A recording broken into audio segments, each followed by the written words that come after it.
आपणक त्वचा ट्यान पड़ जाउछि कि तेबे मुहरे लगांतु एही मास्क मात्र सप्ताहे व्यवहार कले ट्यान हटिजिबो चेहरा ग्लो भी करिबो बिना कोनोसी केमिकल रे आपणक घरे थिबा एही जिनिस चेहरा को करिबो सुंदर त्वचा को सफा करिबा सह सतेज अनुभव कराइबो। तेबे आसंतु जानिबा एहा कोन एवं एहा को किपरि घरे तयारी करिबा।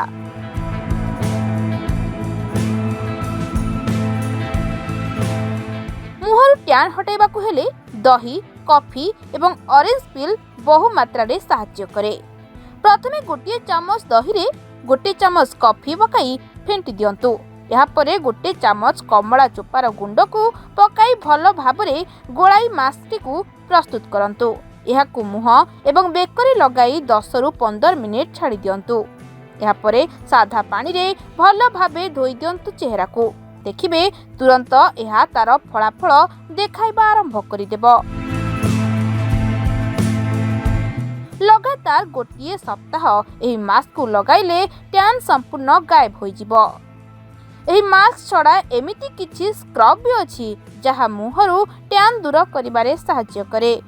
टमाटर चीनी और कॉफी एहाकु व्यवहार करिबा अति सहज। ना एहाकु बाटिबा को पड़िबो ना पेस्ट बनाइबा को पड़िबो।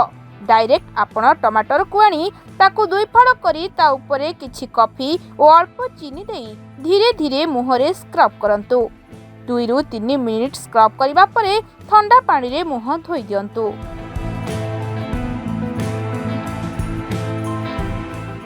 सेहीपरि त्वचारू ट्यान दूर करिबार आउ एक उपाय भी अछि। घरे व्यवहार करुथिबा एही साधारण जिनिसरू आपणक चेहरा ग्लो करिबा सहित सतेज लागिबो। अरुआ चाउल गुंड हळदी गुंड महू बेसन और आलू रस। प्रथमे आधा चामच अरुआ चाउल गुंड रे गोटे चिमुटा हळदी गोटे चामच महू 2 चामच बेसन रे आलू रस पकाई भल भाबरे फेंटी दियंतु। या परे त्वचा रे एही मास्क को लगाई 10 मिनिट पई छाड़ी दियंतु। यह सुखी जिबा परे चेहरा रे पानी पकाई 1 रु 2 मिनिट जाए धीरे धीरे स्क्रब करंतु। मुह को भल भाबरे ठंडा पानी रे धोई दियंतु। देखिबे चेहरा रे उज्जवलता आसीबा सह ट्यान भी हटि जिवो। ब्यूरो रिपोर्ट सरकार न्यूज।